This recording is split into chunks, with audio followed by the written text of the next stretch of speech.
Welcome, Oda. Thank you. So shall I? Okay, so I'll just start an intro. So, okay, so let me share my presentation just briefly. Hopefully, okay, but I did it wrong way. So let me see. No, where is the slideshow? Yes. Okay. Okay, so I suppose you can all see my first slide now. Yeah. So I'm Laura Junka-Aikio, and I'm currently working at the UIT, the Arctic University of Norway, at the University Museum there. And I'm going to be speaking here about a phenomenon that we more regularly know as hate speech specifically that is targeting the Sami. It will be a challenge to squeeze this into 15 or 20 minutes. So I might not be able to explain everything very well, but the good news is that this is actually a chapter that was published just this week, actually, in the book The Sami World, that has been edited by a group of Sami scholars at the University of Lapland.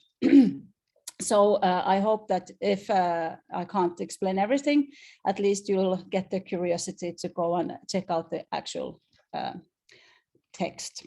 And so in this chapter, I wanted to kind of look more closely to the phenomenon of hate speech against Sami in the specific context of Finland.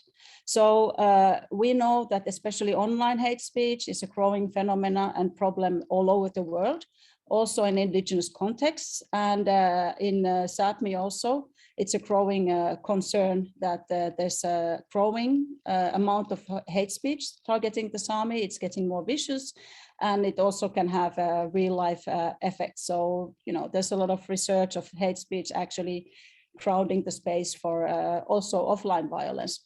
So understanding the causes and consequences of hate speech and also countering it's actually one of like very central research and policy concerns at the moment in European Union, but also elsewhere.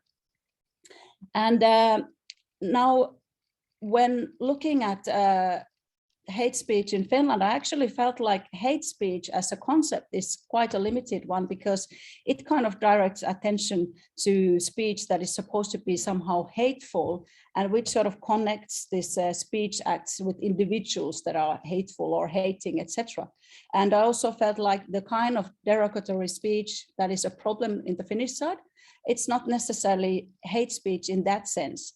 And looking at the issue, there actually are in circulation many different definitions of hate speech. So originally, or in the more narrow sense, hate speech is understood as speech which is really like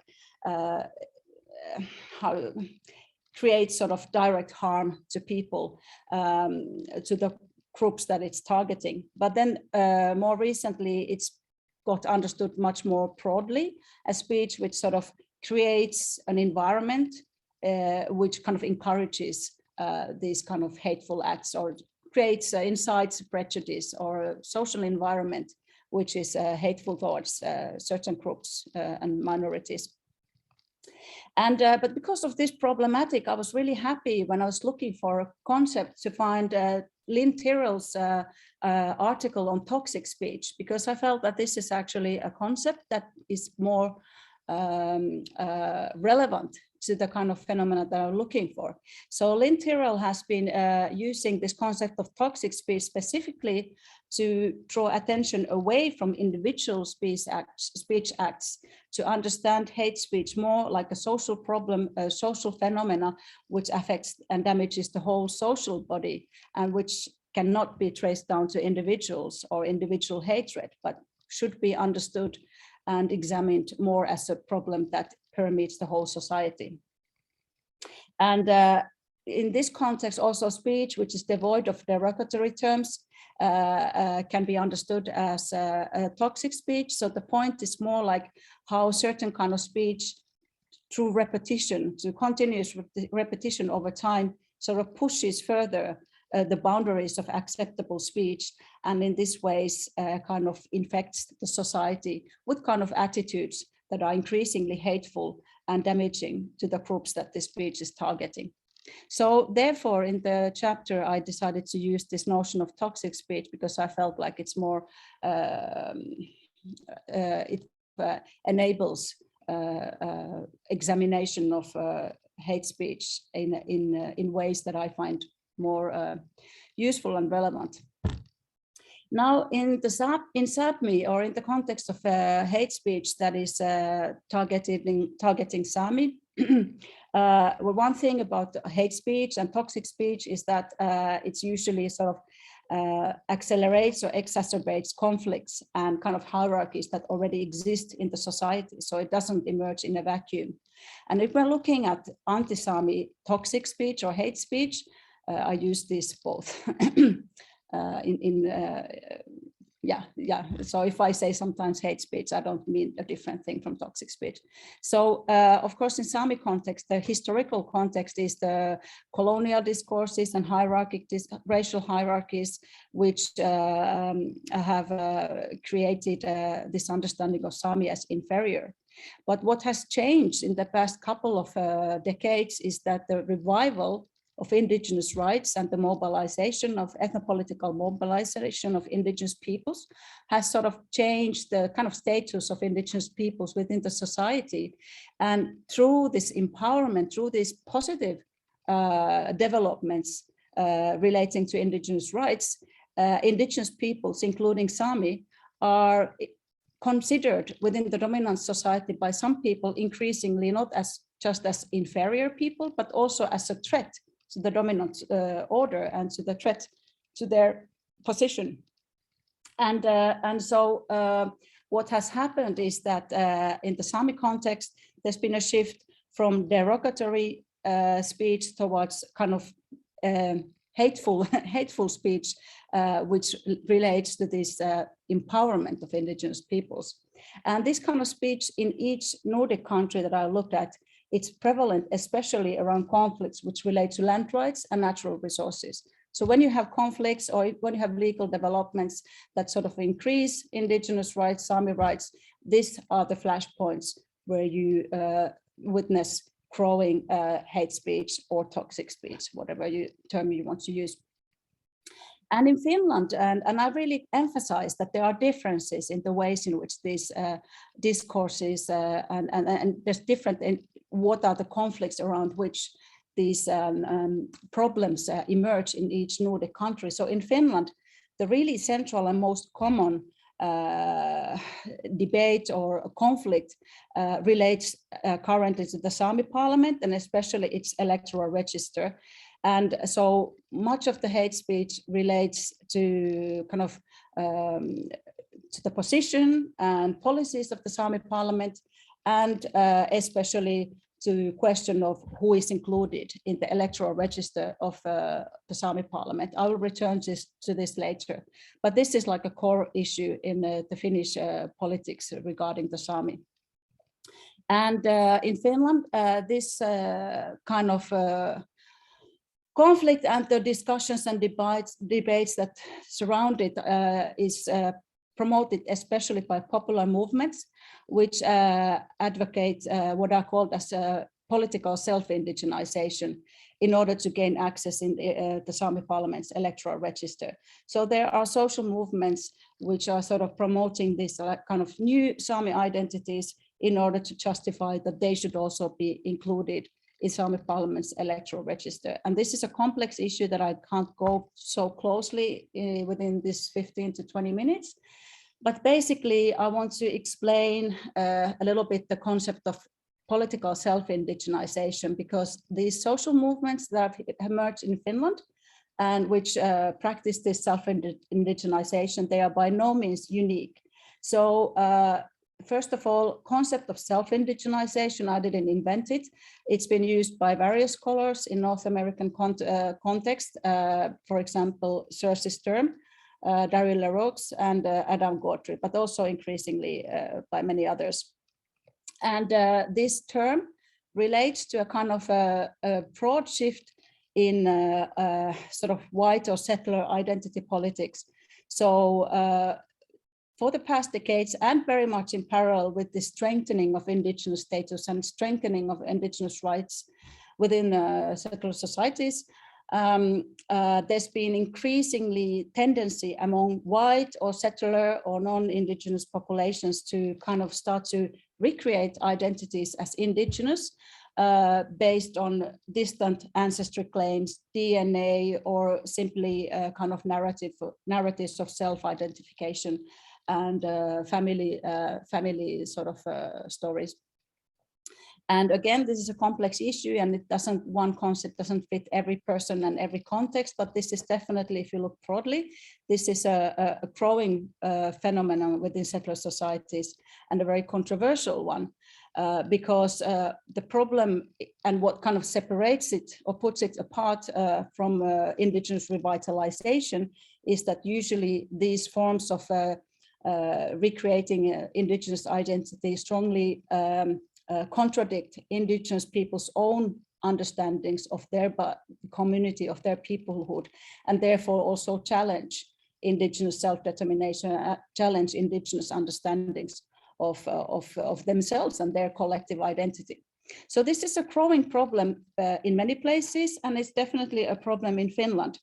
And while the motivations behind self-indigenization can vary a lot, what I have looked or what I have concluded reading literatures is that especially when self-indigenization is promoted by sort of organizations or associations which have a clear political agenda, and when these new identities are attached to claims, to rights, to legal formal status, etc., in those contexts, it often appears or emerges as a backlash against the development of indigenous rights. So you should look especially to the book by Daryl Leroux's Distorted Descent if you are interested in this argument. So in order to highlight this aspect of self-indigenization, which as a phenomena is broader, I have wanted to take into use this concept of political self-indigenization to be just more precise of what I talk about. And so I have to move very quickly, but basically in Finland, this political self-indigenization is rooted in the 1990s when the Sami parliament and the Sami cultural autonomy was being established. So if you put the long story short, basically when there was discussion about improving Sami rights and creating Sami cultural autonomy, there emerged a strong opposition against these legal developments among local Finnish, Northern Finnish communities who were afraid that this will somehow damage their own rights and present a threat to the order that was already then. And so these groups were very much against these new laws, and they tried to discredit and stop these laws from happening by arguing that this would be a discriminatory law and that there wasn't really any Sami, they were not different from the others, etc. There were all kinds of discourses which are actually kind of repeated in contemporary hate speech that I examine. But when the Sami parliament was established and the cultural autonomy was established, it made no sense anymore to fight against those legal developments. So the strategy changed into argument that we too are Sami. So if there are rights that are given to Sami, if the Sami are getting something, we need to get that as well. And we need to also gain an indigenous status. So this is the kind of political background that grounds this movement towards political self-indigenization in Finland, which since the 1990s has become increasingly broad. And it has resulted in a massive political conflict in Finland. I can't go into detail, but it's really a kind of a dominant conflict regarding development of any Sami rights in Finland at the moment. And so what I kind of show in the chapter is that anti-Sami toxic speech in Finland kind of creatively today combines these discourses of political self-indigenization with discourses of which perceive Sami as a threat. And so in the next remaining minutes that I have, I'll go just through very quickly the findings of the study that I did for this book. So basically in the book, I looked at the Inarin Kansalaiskanava discussions in a Facebook group, which is kind of focused on the Inari or Anar area in Lapland or in Sameland. And, searched between 2010 and 2020, roughly, words, with search words Saamelaiset, which is the Sami or Sami Parliament, Saamelaiskäräjät, what kind of discussions I will find.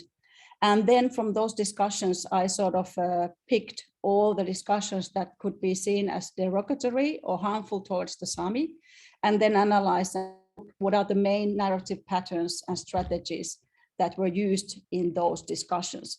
And I have to say, I feel a little bit sorry because Inarin Kansalaiskanava actually has been pointed out as the kind of one of the worst places where this kind of toxic speech has taken place. But these days, something has changed. For the past year or two, it hasn't been that bad anymore. Other Facebook groups have emerged where all these discussions have been removed. So I can't remember if in the chapter I mentioned this. So if you go to this group now, you maybe don't see so much stuff anymore. Anyways, when I looked at the discussions, one of the things that I found interesting and surprising was the dominance of discourses around abuse of taxpayers' money.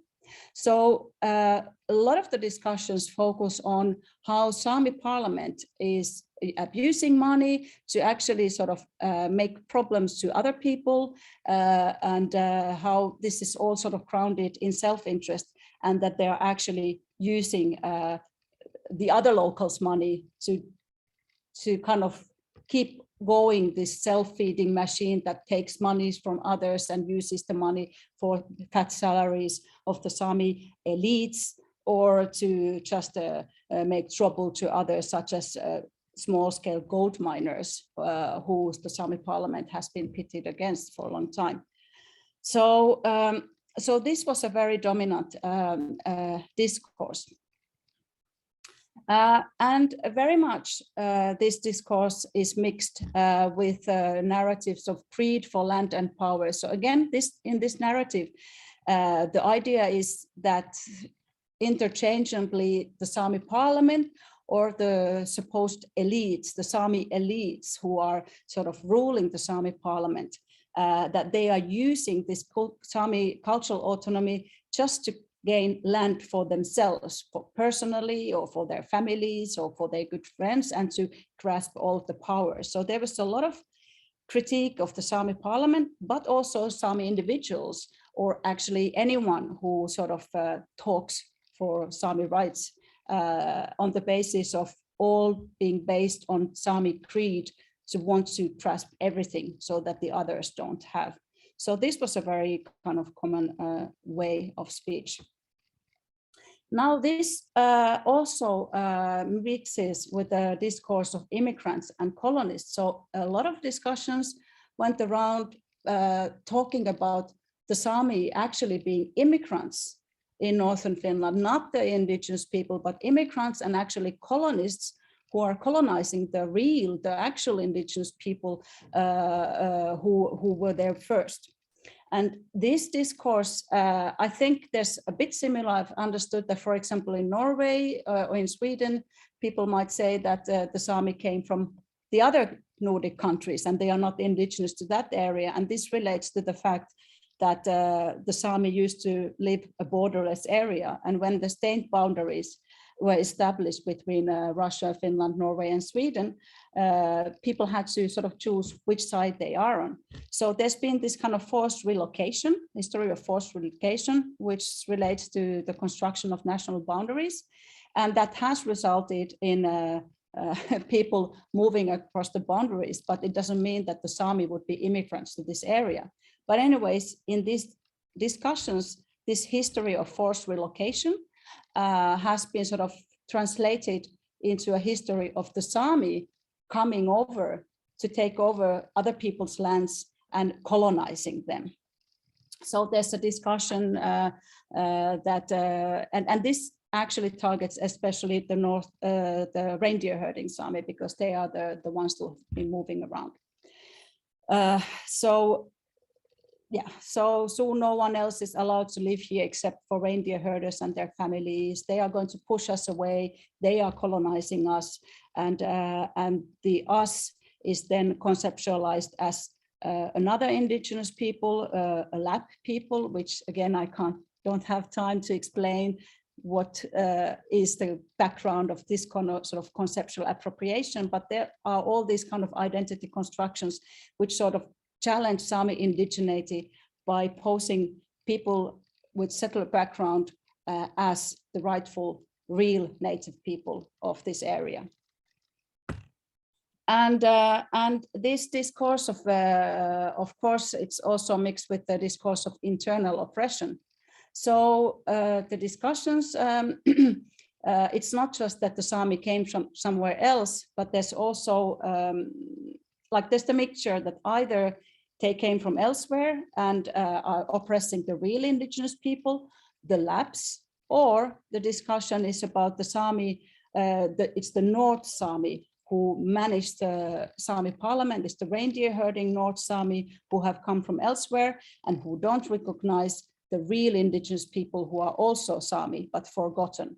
So this, now we are coming to this political self-indigenization discourses more clearly, because here the argument is that there are these people who are also Sami, but who are not included in the electoral register because the elite North Sami, reindeer herding Sami only want to keep the land and power for themselves. So they want to limit the electoral register and not recognize these other people who are also Sami. So a lot of this discussion, and I have to emphasize here that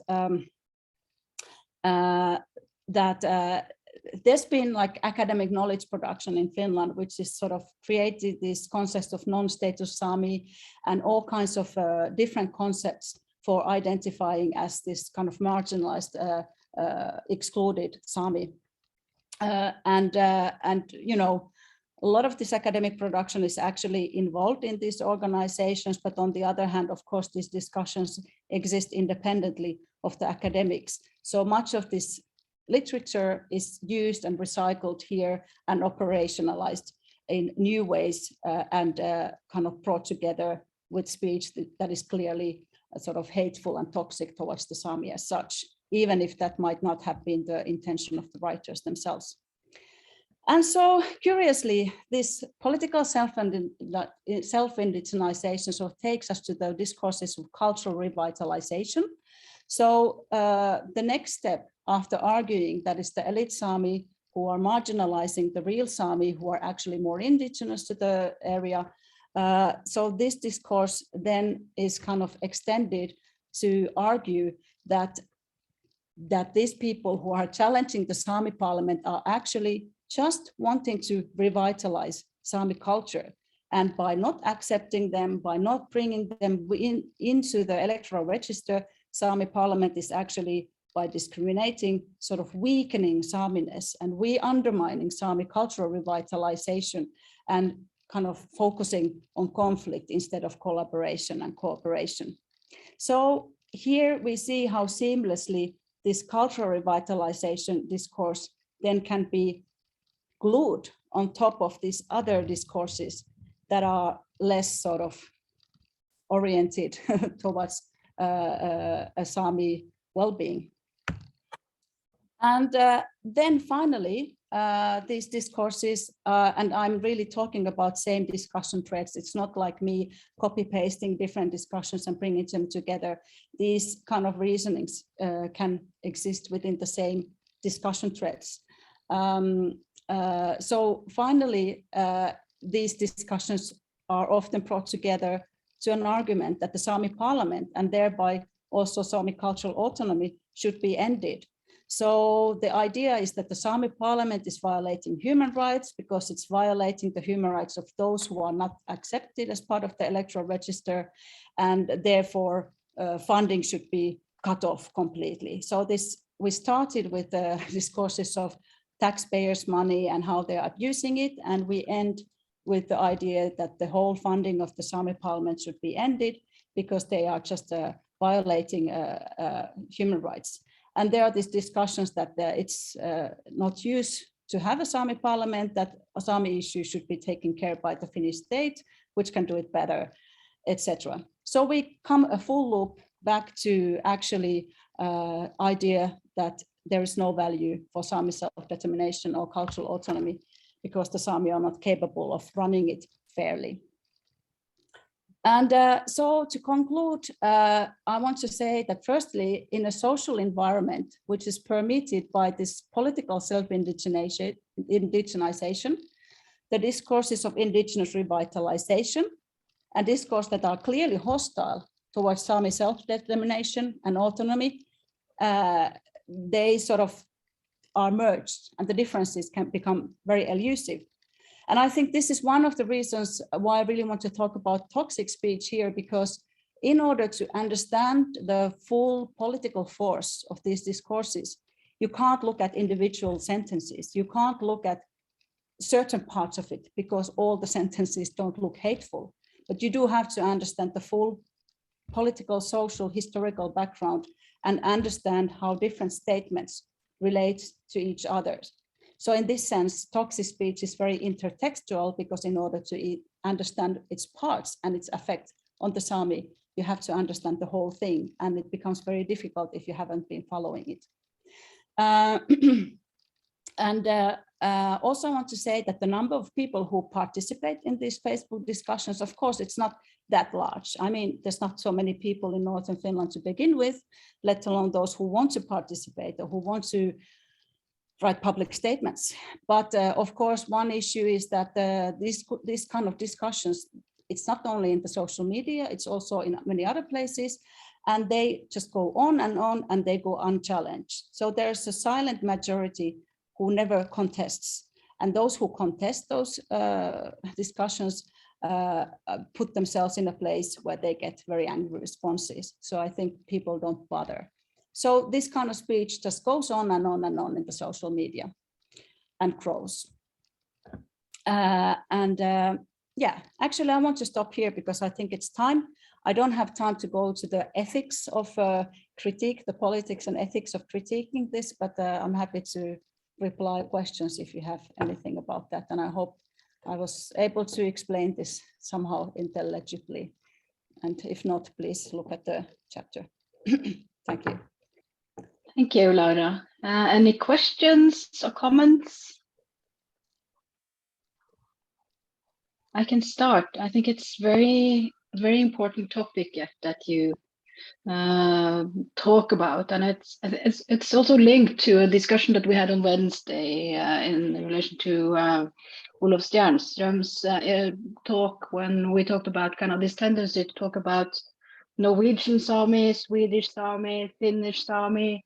And I see, for example, here in Norway, that it's quite common to talk about, for example, Sami people living here in Norway as kind of immigrants from Sweden or Finland, even though, and even among Sami themselves, because kind of the lack of knowledge and also how one internalize kind of the state's discourse on Sami people, and that people's self-understanding also is kind of influenced by this idea about kind of this tendency to nationalize Sami people in a sense, even though, for example, my family and other Sami people's family have this kind of long history of crossing borders between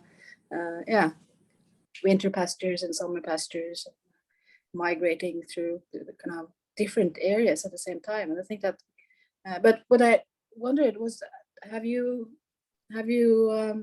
how would you say this is linked to, for example, the concept of microaggression, because that's almost kind of even more kind of ambiguous in a sense. And I think that also, especially in areas where the lack of knowledge of Sami people, for example, is very present, and where also the Sami history is kind of erased in a way where, at least I see that sometimes kind of it's not really kind of, it's difficult to say that this is racism when people don't really use kind of ethnic concepts at all. They don't say that it's something to do with the Sami, but it's just kind of those people cannot be trusted or something like that. That is very kind of ambiguous in a sense. So it's also difficult to deal with for people that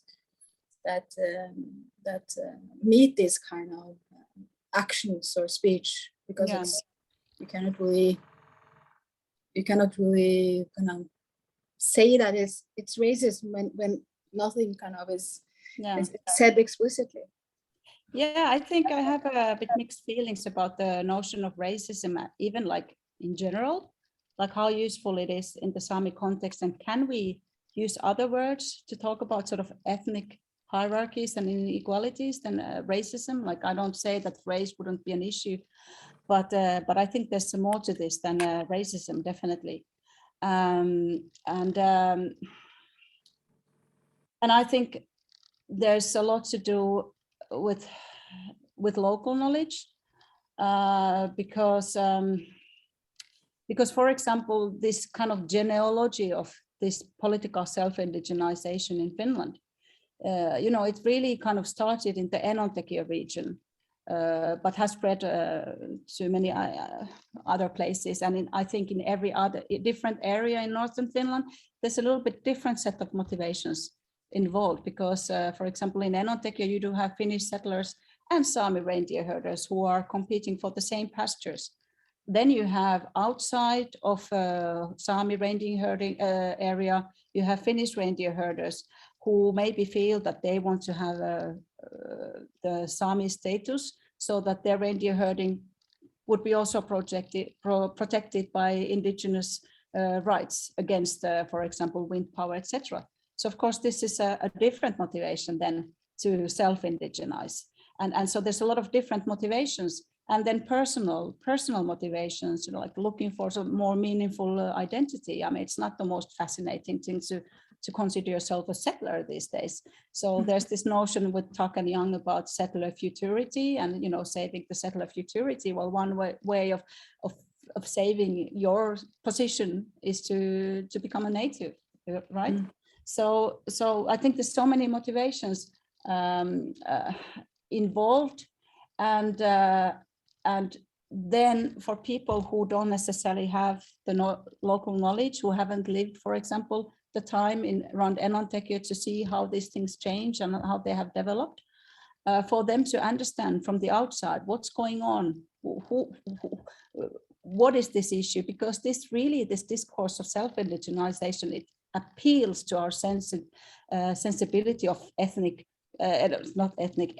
correctness. We don't want to marginalize people, we want to include people, identities are flexible. So I think there's so much interesting and very deceptive things going on around discourses of political self-indigenization that we in our contemporary sensibilities are quite ill-prepared to counter and to be critical about. And this is very difficult, especially when you don't know the local history.